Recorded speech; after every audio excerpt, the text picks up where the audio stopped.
বন্ধুসকল আশা কৰো সকলোৰে ভালে গৰম পৰিছে কৰোনাটো আছে তাৰ মাজতে আৰু গৰমটো পৰিছে আপোনালোকে কতো ওলাই নাযাব ঘৰতে থাকক সুস্থ থাকক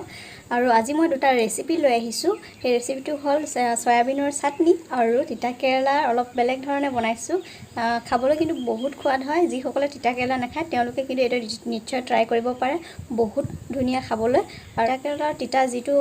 সোৱাদ সেইটো নাইকিয়া হৈ যায় মই কেনেদৰে বনালো তেন্তে আপোনালোকে ভিডিওটো শেষলৈকে চাই গৈ থাকক এতিয়া কেইটামান তিতা কেৰেলা লম আৰু তিতা কেৰেলাৰ ওপৰৰ যিটো চামনি সেইটো বাকলিটো অলপ এনেদৰে কাটি লম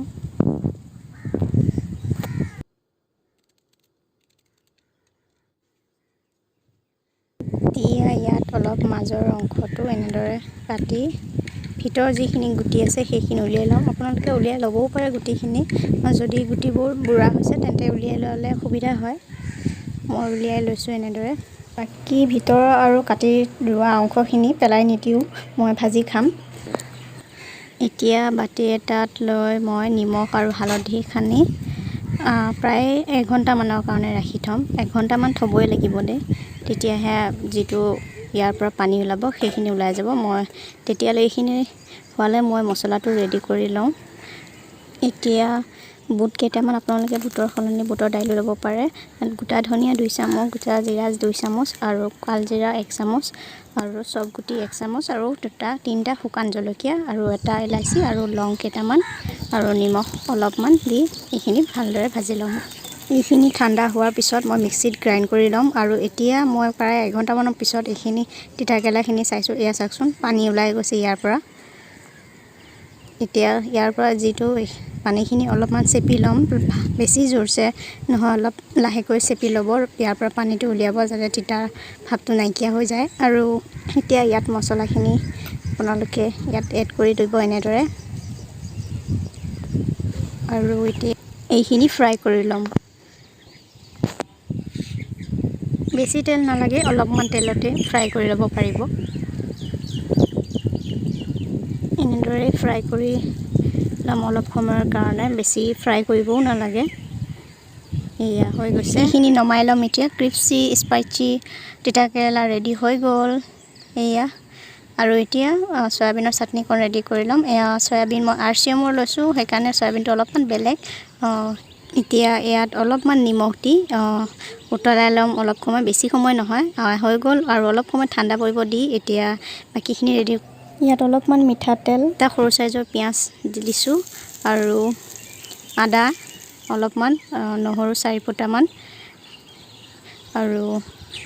জলকীয়া 2টা মান ধনিয়া কেইখিলামান আৰু গোটা জালুক কেইটামান এইখিনি এতিয়া এনেদৰে অলপমান সময় লৰাই এইখিনি হৈ গ'ল এতিয়া ভালদৰে চেপি লম আৰু গ্ৰাইণ্ড কৰিবলৈ এইখিনি একেলগে মিক্স কৰি দিম ফ্ৰাই কৰা এই পিয়াজ আৰু আদা নহৰুখিনি একেলগে ইয়াত দি দিম আৰু সোৱাদ অনুসৰি অলপমান নিমখ দি এইখিনি গ্ৰাইণ্ড কৰি লম এয়া ৰেডি হৈ গ'ল সয়াবিনৰ জুতি লগা এখন চাটনি ৰেডি হৈ গ'ল ইয়াত পিয়াজ আৰু আপোনালোকে মান ধনিয়া এনেদৰে কাটি